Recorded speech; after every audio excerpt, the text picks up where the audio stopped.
Thanks Geetha. ನೀನು ನನಗೆ help ಮಾಡದೇ ಇರ್ತಿದ್ರೆ ಅಪ್ಪ ಅಮ್ಮಂಗೆ ಬೇರೆ ಮನೆ ಹುಡ್ಕಕ್ಕೆ ಎಷ್ಟು ಕಷ್ಟಪಡಬೇಕಿತ್ತು ಗೊತ್ತಾ.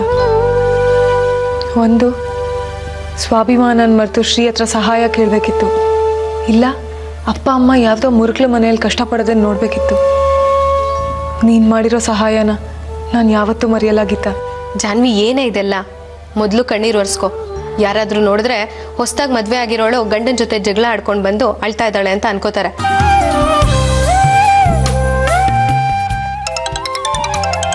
ಒಂದು ನಿಮಿಷ.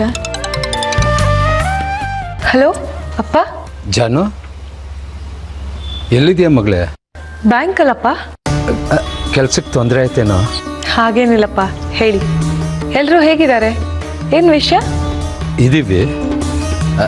ಸಂಜೆ ಬಿಡು ಮಾಡ್ಕೊಂಡು ಮನೆಗೆ ಬರ್ಬೋದಾ?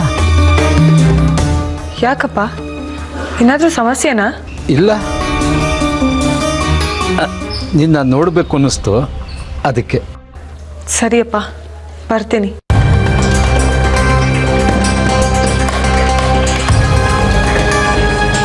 ಯಾಕೆ, ಏನಾಯ್ತು? ಅಪ್ಪ ಸಂಜೆ ಮನೆಗೆ ಕರೆದಿದ್ದಾರೆ. ಅದಕ್ಕೆ ಯಾಕೆ ಇಷ್ಟೊಂದು ಟೆನ್ಷನ್ ಮಾಡ್ಕೊಂಡಿದ್ಯಾ? ಮೊದಲೇ ನಿಮ್ಮಪ್ಪ ಎಮೋಷನಲ್ ಪಾರ್ಟಿ, ಮಗಳನ್ನ ನೋಡಬೇಕು ಅನ್ಸಿರುತ್ತೆ, ಮನೆಗೆ ಬಾ ಅಂತ ಕರೆದಿರ್ತಾರೆ. ಇಲ್ಲ ಕಣೆ, ಅವ್ರ ವಾಯ್ಸಲ್ಲಿ ಏನೋ ಅಳ್ಕೋ ಆತಂಕ ಇದೆ. ಏನೋ ಹೇಳ್ಕೋಬೇಕು ಅನ್ನೋ ದುಗ್ಡ ಇತ್ತು. ಏನೋ ಆಗ್ಬಾರದಾಗ್ತಿದೆ ಅನಿಸ್ತಾ ಇದೆ ಗೀತಾ.